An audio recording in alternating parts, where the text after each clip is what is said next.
प्रेरितों के कामों का वर्णन। अध्याय 2। जब पिन्तेकुस्त का दिन आया तो वे सब एक जगह इकट्ठे थे और एकाएक आकाश से बड़ी आंधी की सी सनसनाहट का शब्द हुआ और उससे सारा घर जहां वे बैठे थे गूंज गया और उन्हें आग की सी जीभें फटती हुई दिखाई दी और उनमें से हर एक पर आ ठहरी और वे सब पवित्र आत्मा से भर गए और जिस प्रकार आत्मा ने उन्हें बोलने की सामर्थ्य दी वे अन्य अन्य भाषा बोलने लगे और आकाश के नीचे की हर एक जाति में से भक्त यहूदी यरूशलेम में रहते थे। जब वो शब्द हुआ तो भीड़ लग गई और लोग घबरा गए क्योंकि हर एक को यही सुनाई देता था कि ये मेरी ही भाषा में बोल रहे हैं। और वे सब चकित और अचंभित होकर कहने लगे, देखो ये जो बोल रहे हैं क्या सब गलीली नहीं? तो फिर क्यों हम में से हर एक अपनी अपनी जन्मभूमि की भाषा सुनता है? हम जो पार्थी और मेदी और इलामी लोग और मेसोपोटामिया और यहूदिया और कप्पदूकिया और पुंतुस और आसिया और फ्रूगिया और पंफूलिया और मिस्र और लिबुआ देश जो कुरेने के आसपास है, इन सब देशों के रहने वाले और रोमी प्रवासी, क्या यहूदी मत धारणा करने वाले क्रेती और अरबी भी हैं, परंतु अपनी अपनी भाषा में उनसे परमेश्वर के बड़े बड़े कामों की चर्चा सुनते हैं। और वे सब चकित हुए और घबरा कर एक दूसरे से कहने लगे कि ये क्या हुआ चाहता है? परंतु औरों ने ठट्ठा करके कहा कि वे तो नई मदिरा के नशे में है। पतरस उन 11 के साथ खड़ा हुआ और ऊंचे शब्द से कहने लगा कि हे यहूदियों और हे यरूशलेम के सब रहने वालों, ये जान लो और कान लगाकर मेरी बातें सुनो। जैसा तुम समझ रहे हो ये नशे में नहीं, क्योंकि अभी तो पहर ही दिन चढ़ा है, परंतु ये वह बात है जो योएल भविष्यद्वक्ता के द्वारा कही गई है कि परमेश्वर कहता है कि अंत के दिनों में ऐसा होगा कि मैं अपना आत्मा सब मनुष्यों पर उंडेलूंगा और तुम्हारे बेटे और तुम्हारी बेटियां भविष्यवाणी करेंगी और तुम्हारे जवान दर्शन देखेंगे और तुम्हारे पुरनिये स्वप्न देखेंगे।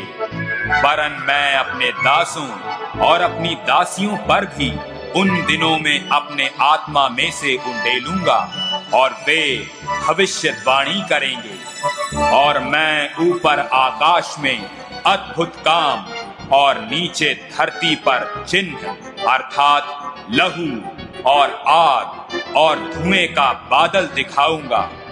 प्रभु के महान और प्रसिद्ध दिन के आने से पहले सूर्य अंधेरा और चांद लहू हो जाएगा और जो कोई प्रभु का नाम लेगा वही उद्धार पाएगा। हे इस्राएलियों, ये बातें सुनो कि यीशु नासरी एक मनुष्य था जिसका परमेश्वर की ओर से होने का प्रमाण उन सामर्थ के कामों और आश्चर्य के कामों और चिन्हों से प्रकट है जो परमेश्वर ने तुम्हारे बीच उसके द्वारा कर दिखलाए, जिसे तुम आप ही जानते हो। उसी को जब वो परमेश्वर की ठहराई हुई मनसा और होनहार के ज्ञान के अनुसार पकड़वाया गया तो तुमने अधर्मियों के हाथ से क्रूस पर चढ़वा कर मार डाला, परंतु उसी को परमेश्वर ने मृत्यु के बंधनों से छुड़ाकर जिलाया, क्योंकि वो होनहार था कि वो उसके वश में रहता। क्योंकि दाऊद उसके विषय में कहता है कि मैं प्रभु को सर्वदा अपने सामने देखता रहा, क्योंकि वो मेरी दाहिनी ओर है, ताकि मैं डिग न जाऊं। इसी कारण मेरा मन आनंद हुआ और मेरी जीभ मगन हुई। वरन मेरा शरीर भी आशा में बसा रहेगा, क्योंकि तू मेरे प्राणों को अधोलोक में न छोड़ेगा और न अपने पवित्र जन को सड़ने ही देगा। तूने मुझे जीवन का मार्ग बताया है, तू मुझे अपने दर्शन के द्वारा आनंद से भर देगा। हे भाइयों, मैं उस कुलपति दाऊद के विषय में तुमसे साहस के साथ कह सकता हूँ कि वो तो मर गया और गाड़ा भी गया और उसकी कब्र आज तक हमारे यहाँ वर्तमान है।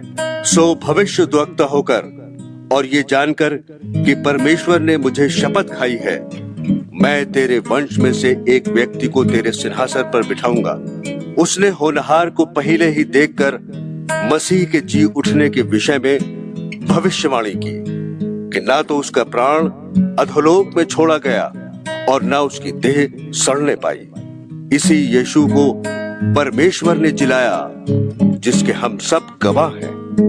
इस प्रकार परमेश्वर के दाहिने हाथ से सर्वोच्च पद पाकर और पिता से वो पवित्र आत्मा प्राप्त करके जिसकी प्रतिज्ञा की गई थी, उसने ये उंडेल दिया है कि जो तुम देखते हो और सुनते हो। क्योंकि दाऊद तो स्वर्ग पर नहीं चढ़ा, परंतु वह आप कहता है कि प्रभु ने मेरे प्रभु से कहा, मेरे दाहिनी बैठ, जब तक कि मैं तेरे बोरियों को तेरे पांवों तले की चौकी न कर दूं। सो अब इस्राएल का सारा घराना निश्चय जान ले कि परमेश्वर ने उसी यीशु को, जिसने तुम्हें क्रूस पर चढ़ाया, प्रभु भी ठहराया और मसीह भी।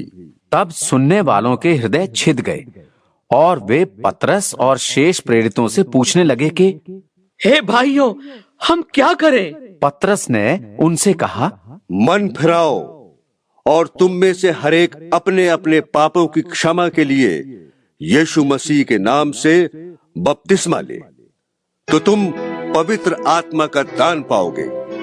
क्योंकि यह प्रतिज्ञा तुम और तुम्हारी संतानों और उन सब दूर दूर के लोगों के लिए भी है, जिनको प्रभु हमारा परमेश्वर अपने पास बुलाएगा। उसने बहुत और बातों से भी गवाही दे देकर समझाया कि अपने आप को इस टेढ़ी जाति से बचाओ।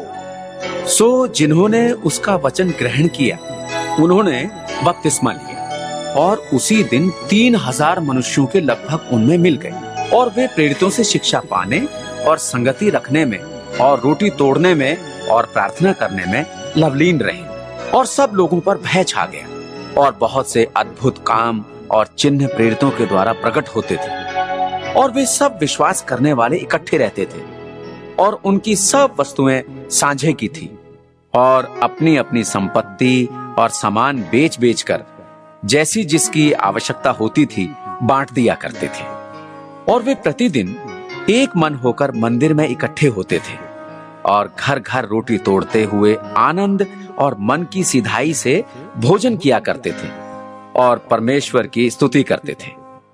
और सब लोग उनसे प्रसन्न थे और जो उद्धार पाते थे उनको प्रभु प्रतिदिन उनमें मिला देता था।